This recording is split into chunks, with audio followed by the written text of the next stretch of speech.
but I really think that sign of solidarity from the ones who want net zero gone suggests you cannot lead a united party unless you go with them.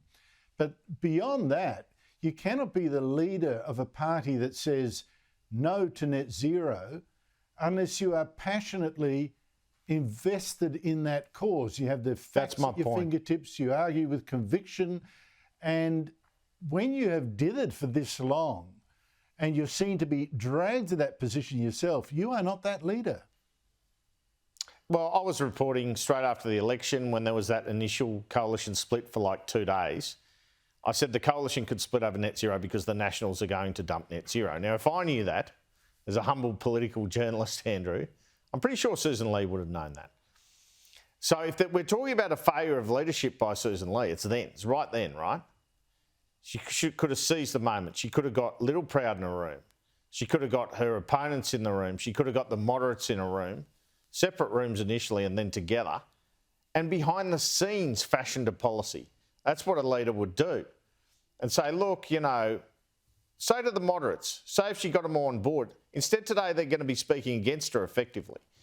If she could convince them, look, we can still tackle emissions reduction, but power prices has to be the main game. I need you to support me. Then we would have had a pretty unified front today.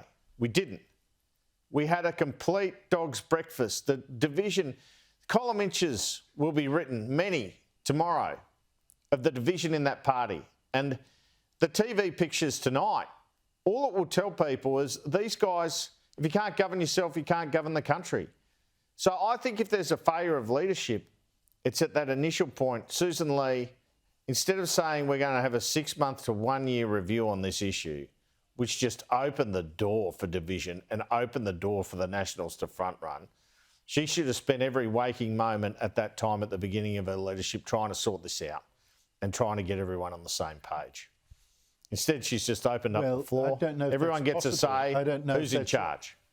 Yeah, but that's not possible to get everyone on the same page. But I would say that the pictures today suggest that the only way the Liberals can pretend to be united and disciplined and passionate about fighting on either side of the argument is if they go for against net zero. If they're against net zero, because only that side showed some sort of unity.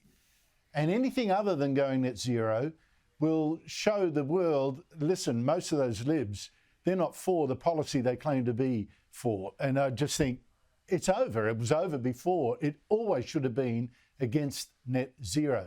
But Andrew, if they do decide to go net zero in any form, maybe yes to some seemingly sensible move to cut emissions, not that I can think of what that might be, maybe nuclear power at least.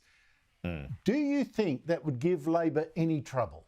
Yes, it will cause Labor trouble, but only if they can prosecute the argument. And they haven't shown a capacity so far to prosecute the argument. And I think Mireya Cash argued this in the party room today. We've got to make it like The Voice. That was the last time they had some success, really binary. And they're saying, well, we support the Paris Agreement. So how do you explain that? That's going to be their position. Oppose net zero, this is what I'm tipping, and support the Paris Agreement when it lands tomorrow after Shadow Ministry. So is that a bit a confused message and hard to sell? I suspect so.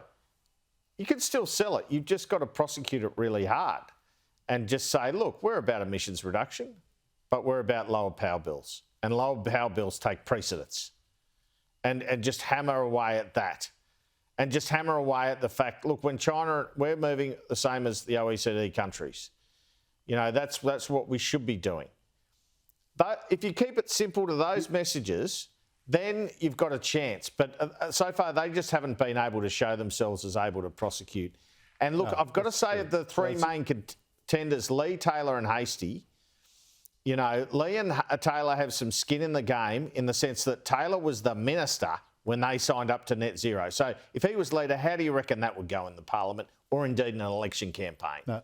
Hastie, he's had some blunders recently, so he's put himself on the back foot. But he is someone who could genuinely say, this is what I believe, this is my conviction. And perhaps down the track, Andrew, that gives him a little advantage over the other two when it comes to this debate and leading. Well, maybe, but it'd have to be nimbler on his feet in argument than has shown so far. But it was interesting to draw the parallel with The Voice. Of course, leading that and making it very binary was Jacinta Nampijinpa-Price, with passion and conviction. That kind of figure, I'm not saying her necessarily, but that kind of figure is the only person that can help the Liberals now. Andrew Clennell, thank you so much for your time. Thanks, mate.